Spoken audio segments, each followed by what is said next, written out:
बानी पीटीआई का military court में ट्रायल होने जा रहा है? Are you really looking at like at this instance कि वाकई इमरान खान साहब का मिलिट्री कोर्ट में ट्रायल होगा? सबसे पहले देखना पड़ेगा कि जो जनरल फैज हमीद साहब हैं उनके नेक्सस किस तरीके से इनके साथ जुड़े हैं। और क्या सबसे बड़ा तो बेसिकली ये है कि जब आर्मी को तस्लीम किया गया, मेन असल में जो है चार्ज वो होगा शायद, जो मैं समझता हूँ एज ए लॉयर। और बाकी तो बाकी चीजें साथ हैं, लेकिन एज पर आर्टिकल 31, आर्टिकल 40 और आर्टिकल 92 आर्मी एक्ट के तहत सिविलियन का ट्रायल वहां पे हो सकता है। और इनकी गवर्नमेंट में खुद इन्होंने इस बात को सपोर्ट भी किया था और लोगों के ट्रायल भी हुए थे, शायद आपको याद आ जाए। नहीं, बट तो इसलिए सुप्रीम कोर्ट ऑफ पाकिस्तान तो क्लियरली इस पर कह रही है ना कि, और फिर जो लॉ फ्रेटर्निटी है खासतौर पे पाकिस्तान तहरीक इंसाफ का लीगल विंग है, वो भी नेगेट कर रहा है। वो कह रहा है कि मिलिट्री कोर्ट में ट्रायल नहीं हो सकता बानी पीटीआई का। सर पहले भी इनके दौर में ट्रायल हुआ है, इनसे पूछे। लास्ट दौर में ट्रायल नहीं हुआ जब इनकी गवर्नमेंट थी।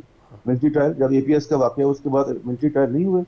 और इसके अलावा बाकी जो अगर एक जो एक्ट है आर्मी एक्ट, अगर उसमें उसमें क्लियर कट लिखा है कि सिविलियन का ट्रायल उधर हो सकता है, मैं तो उसकी बात करूंगा जो उनके अपने कानून में लिखा है 1952 आर्मी एक्ट में। तो इसलिए बाकी लेकिन पता चलेगा भी कि ये बेसिकली असल में क्या नेक्सस मिलता है, क्या क्या चीजें सामने आती हैं, और उनका उन चीजों का क्या इनके साथ को लिंक बनता है नहीं बनता, whatsoever. It depends on the evidence. अगर if there is a cogent evidence, हाँ, जहां तक ट्रायल की बात है, ट्रायल की हद तक ये है कि हो सकता है। एज ए लॉयर मैं आपसे कह रहा हूँ, हो सकता है सिविलियन का मिलिट्री कोर्स में, नो प्रॉब्लम, पहले भी हुए। ठीक, लेकिन उसकी लेकिन सजा जो है सुप्रीम कोर्ट ऑफ पाकिस्तान के फैसले से मशरूत है, क्योंकि बहुत सारे जो ट्रायल अभी हुए उसको उसको भी अभी अभी अपहोल्ड किया हुआ है। आई मीन उस पर सेंटेंस नहीं सुनाई जा सकती क्योंकि सुप्रीम कोर्ट ऑफ पाकिस्तान के अंदर मामला यस, पेंडिंग है। यू आर वेरी राइट, आपने बिल्कुल दुरुस्त फरमाया।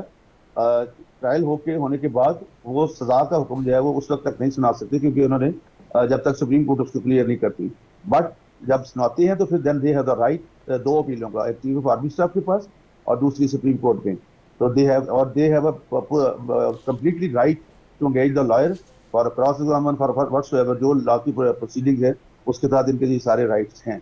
मिलिट्री ट्रायल में भी, अगर मिलिट्री ट्रायल होता तो अब देखना पड़ेगा कि जो शख्स अंदर है ऑलरेडी पहले, जिसका अपना फील्ड मार्शल ट्रायल हो रहा है, कोर्ट ट्रायल और आर्मी एक्ट के तहत, उनके नेक्सस कहाँ पे जाके 9 मई वाले और उससे पहले जो अपना अच्छा, कोशिश की गई। वजीर कानून आजम नज़ीर तारड़ साहब से मंसूब, क्योंकि अभी गैर रस्मी गुफ्तगू थी, आप इसको करेक्ट कीजिएगा कि ऐसा हो भी सकता है नहीं कि वो कहीं फील्ड जनरल कोर्ट मार्शल की, यानी इमरान खान के फील्ड जनरल कोर्ट मार्शल की बात होने लगी। क्या ये तासुर भी दुरुस्त है? मतलब उस तरीके से जैसे जनरल फैज का कोर्ट मार्शल हो रहा है, तो इमरान खान साहब के अगेंस्ट इस इतनी इंटेंसिफाइड किस्म की का ट्रायल जो है, are you really looking at this?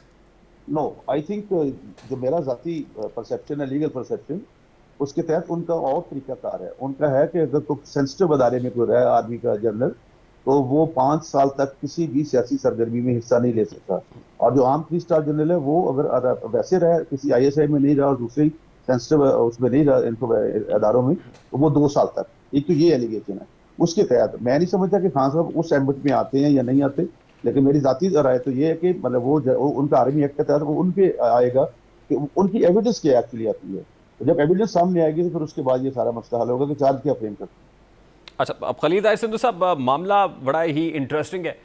हुकूमत भरपूर कोशिश कर रही है कि किसी तरह ऑक्सफोर्ड यूनिवर्सिटी की जो चांसलरशिप है उससे इमरान खान साहब को डिस्क्वालीफाई कराया जाए, और पटिशन्स भी जारी हैं। ये जो कैंपेनिंग हो रही है, ये जस्टिफाइड है कि आप जाके इस फॉरम के ऊपर किसी यूनिवर्सिटी में, और पाकिस्तान मुस्लिम लीग नून के लोग जो हैं वो जाके पटिशनें कर रहे हैं, इज इट जस्टिफाइड? मैंने सुना है, लेकिन मेरे पास कोई ऐसी एविडेंस नहीं है कि मुस्लिम लीग नून के, लेकिन बन भी जाएंगे अगर वहां के, तो फिर इसमें से कौन सी क्योंकि आमद आ जाती है, no problem. But right now he is in the prison, there are criminal charges against him.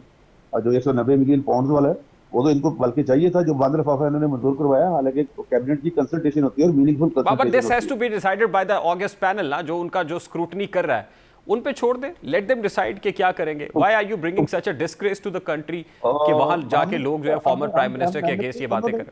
उन्होंने आज डेली मेल में लिखा है कि डिस्ग्रेस्ड प्राइम मिनिस्टर। हमने तो ये बात नहीं की, मतलब उसको इमरान खान साहब के बारे में।